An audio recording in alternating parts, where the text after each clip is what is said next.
Shalom, selamat pagi Bapak Ibu Jemaat GPPS Sawahan yang dikasihi Tuhan. Hari ini kita masuk kembali dalam Manarema, Renungan Manarema. Namun sebelum kita masuk dalam renungan pagi hari ini, saya mengajak Bapak Ibu yang ada di rumah untuk kita bersatu dalam doa. Terima kasih buat kebaikan dan anugerah Tuhan yang terus menaungi setiap kami, memelihara hidup kami, dan mengingatkan kami akan kebaikan Tuhan, akan pertolongan Tuhan setiap hari. Kami bersyukur Tuhan buat apapun yang Tuhan telah kerjakan, bersyukur buat sepanjang hari ini, kami boleh Tuhan izinkan untuk melewati sepanjang hari ini dalam penyertaan Tuhan. Kami sambut Tuhan, renungan-Mu pagi hari ini untuk memimpin setiap hidup kami untuk terus berpegang kepada kebenaran-kebenaran-Mu. Di dalam nama Tuhan Yesus Kristus, haleluya, amin. Puji Tuhan, Bapak Ibu, pagi hari ini saya mengajak untuk kita membaca renungan pagi hari ini yang terambil dalam 2 Samuel pasal yang ke-21 ayat yang ke-15 sampai ayat yang ke-22. 2 Samuel pasal yang ke-21 ayat yang ke-15 sampai dengan ayat yang ke-22. Peperangan melawan orang Filistin. Ketika terjadi lagi peperangan antara orang Filistin dan orang Israel, maka berangkatlah Daud bersama-sama dengan orang-orangnya, lalu berperang melawan orang Filistin sampai Daud menjadi letih lesu. Yisbi Benob yang termasuk keturunan raksasa, berat tombaknya 300 sikal tembaga dan ia menyandang pedang yang baru, menyangka dapat menewaskan Daud. Tetapi Abisai anak Seruya datang menolong Daud, lalu merobohkan dan membunuh orang Filistin itu. Pada waktu itu orang-orang Daud memohon dengan sangat kepadanya, kata mereka, "Janganlah lagi engkau maju berperang bersama-sama dengan kami, supaya keturunan Israel jangan punah bersama-sama engkau." Sesudah itu terjadi lagi pertempuran melawan orang Filistin di Gob. Pada waktu itu Sibkai orang Husa memukul kalah Saf yang termasuk keturunan raksasa. Dan terjadi lagi pertempuran melawan orang Filistin di Gob. Elhanan bin Ya'ari Oregim, orang Bethlehem itu, menewaskan Goliat, orang Gad itu yang gagang tombaknya seperti pesah tukang tenun. Lalu terjadi lagi pertempuran di Gad, dan di sana ada seorang yang tinggi perawakannya, yang tangannya dan kakinya masing-masing berjari 6, 24 seluruhnya, juga orang ini termasuk keturunan raksasa. Ia mengolok-olok orang Israel, maka Yonatan anak Simea, kakak Daud, menewaskannya.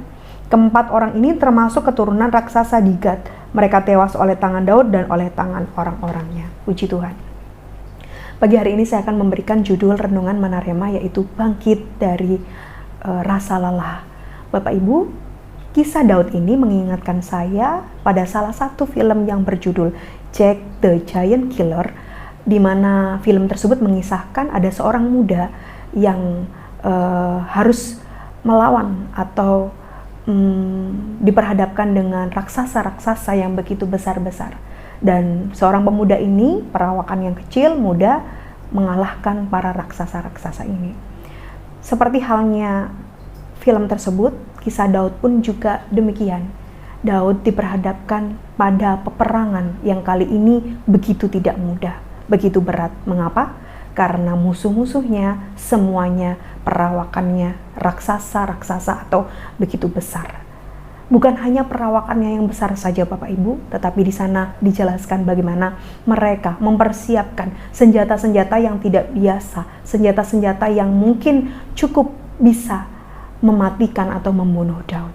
Tetapi kita melihat bagaimana Tuhan begitu mengasihi Daud. Tuhan Allah tidak berkenan Daud tewas dalam pertempuran atau peperangan melawan raksasa-raksasa, baik orang Filistin maupun para Goliat ini. Kita akan bersama-sama melihat Bapak Ibu, bagaimana Daud bisa bangkit dari rasa lelahnya. Kalau kita melihat di ayat yang ke-15, di sana ditulis bagaimana ketika saat itu Daud sedang bertugas dalam pertempuran peperangan bersama dengan orang-orangnya.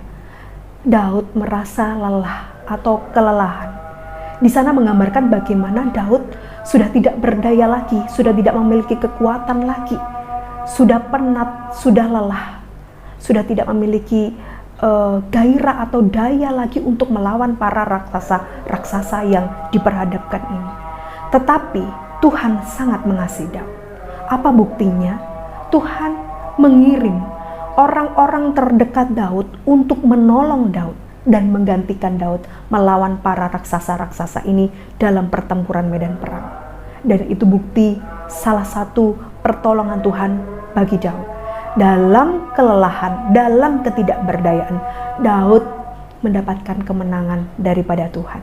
Bapak Ibu, kalau kita melihat bersama di sana dari teks yang kita baca, di sana ada orang-orang terdekat Daud atau orang-orang yang mengikuti Daud atau para pengikut Daud.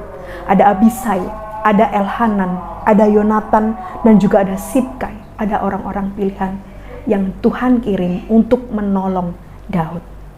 Bapak Ibu, seperti halnya yang dialami Daud, kita pun sebagai anak-anak atau orang-orang yang percaya kepada Tuhan, kita pun tidak luput daripada kelelahan atau tidak berdaya. Seringkali mungkin karena beban pergumulan atau masalah yang cukup berat yang membuat kita menjadi tidak berdaya atau lelah. Atau bisa jadi karena perasaan kita yang capek, pikiran kita yang capek, penat, fisik kita yang sudah tidak berdaya dan lelah. Tetapi sebagian besar karena masalah, karena pergumulan, karena beban hidup itu membuat kita menjadi lelah dan capek. Bapak Ibu, raksasa-raksasa apa yang saat ini Tuhan izinkan untuk diperhadapkan kepada kita? Masalah, beban, pergumulan sebesar apa yang Tuhan izinkan diperhadapkan kepada kita saat ini? Apakah itu cukup membuat iman kita menjadi lumpuh atau mematikan iman kita kepada Tuhan? Mari kita belajar seperti halnya Daud. Ketika Daud lelah, Daud tidak pernah pergi meninggalkan umat Israel atau bahkan meninggalkan Tuhan. Saat itu ketika lelah, Daud tetap bersama dengan umatnya. Daud tetap bersama dengan orang-orang atau pengikut-pengikutnya. Hanya saja Daud tidak berperang. Hanya saja Daud digantikan oleh Abisai dan orang-orang pengikut yang lain untuk bertempur atau menggantikan tugas Daud saat itu. Dan Tuhan memberikan kemenangan. 4 orang yang dipilih oleh Allah ini diberikan kekuatan atau kemenangan untuk melawan pertempuran melawan para raksasa-raksasa ini. Dan di ayat berikutnya Bapak Ibu, kalau kita melihat dalam pembacaan berikutnya, di sana bagaimana Daud merasakan rasa syukur, menyatakan rasa syukurnya dengan nyanyian pujian sebab kemenangan yang diperoleh oleh Daud. Bapak Ibu, seringkali kita melihat bahwa ketika kita lelah, kita letih, pertolongan Tuhan itu harus segera datang. Baik itu pertolongan dalam masalah kita yang bisa dibebaskan atau segala hal yang menyulitkan kita bisa dipermudah. Kadangkala Tuhan memberikan pertolongan melalui orang-orang di sekitar kita. Support, teman yang mensupport kita, partner kita, orang-orang yang kita kasih yang menolong kita. Itu bisa menjadi cara Tuhan untuk menolong kita. Walaupun mungkin mereka tidak melakukan banyak hal Bapak Ibu, tetapi ketika mereka turut serta dalam mendoakan supaya kita tetap kuat dalam menghadapi masalah-masalah yang kita hadapi, itu juga menjadi bukti bahwa Tuhan menolong kita. Untuk apa? Supaya kita tidak kalah, supaya kita tidak sampai hilang harapan kepada Tuhan. Sama seperti halnya dengan Daud. Daud tidak menjadi kalah, tetapi menang, sekalipun Daud dalam ketidakberdayaan. Bapak Ibu, bagaimana kita bisa bangkit dari rasa lelah kita, dari rasa capek kita? Ingatlah bahwa akan selalu ada pertolongan Tuhan. Walaupun masalah di depan kita tidak hilang, walaupun masalah atau pergumulan beban yang diperhadapkan pada kita tidak berlalu, tetaplah percaya bahwa Tuhan akan selalu menolong kita dengan cara Tuhan sendiri. Melalui orang-orang Abisai-Abisai yang Tuhan kirim di sekitar kita, melalui orang-orang yang terus mendoakan kita sampai hari ini, melalui orang-orang yang mengulurkan tangannya bagi kita, melalui support mereka bagi kita, itu juga saat menjadi salah satu cara Tuhan menolong kita. Dengan demikian Bapak Ibu, tidak ada alasan untuk kita terus-menerus menjadi tidak berdaya atau lelah.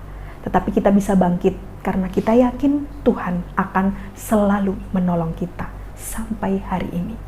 Puji Tuhan Bapak Ibu, mari setiap hari ini atau sepanjang hari ini kita akan mengingat bahwa raksasa-raksasa apapun yang akan kita hadapi di depan atau yang diperhadapkan kepada kita, ingat bahwa Tuhan itu selalu beserta dengan kita.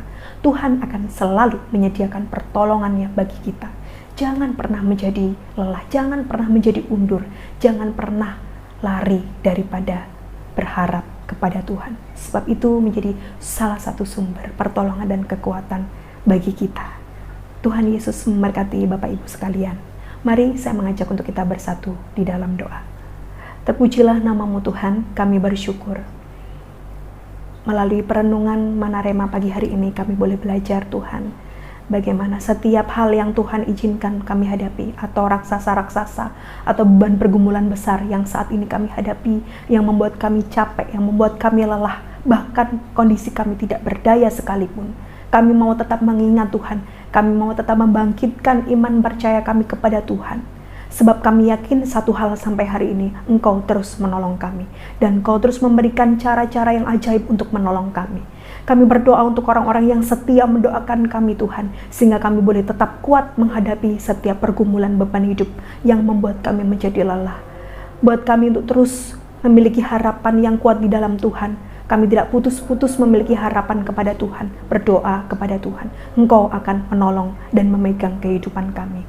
Terpujilah nama-Mu, ya Tuhan. Kami menyerahkan sepanjang hari ini dalam pimpinan Tuhan, dalam pekerjaan, dalam usaha, dalam apapun yang Tuhan percayakan untuk kami kerjakan. Tuhan terus menyertai kami. Di dalam nama Tuhan Yesus Kristus, haleluya, amin. Tuhan Yesus memberkati Bapak Ibu sekalian.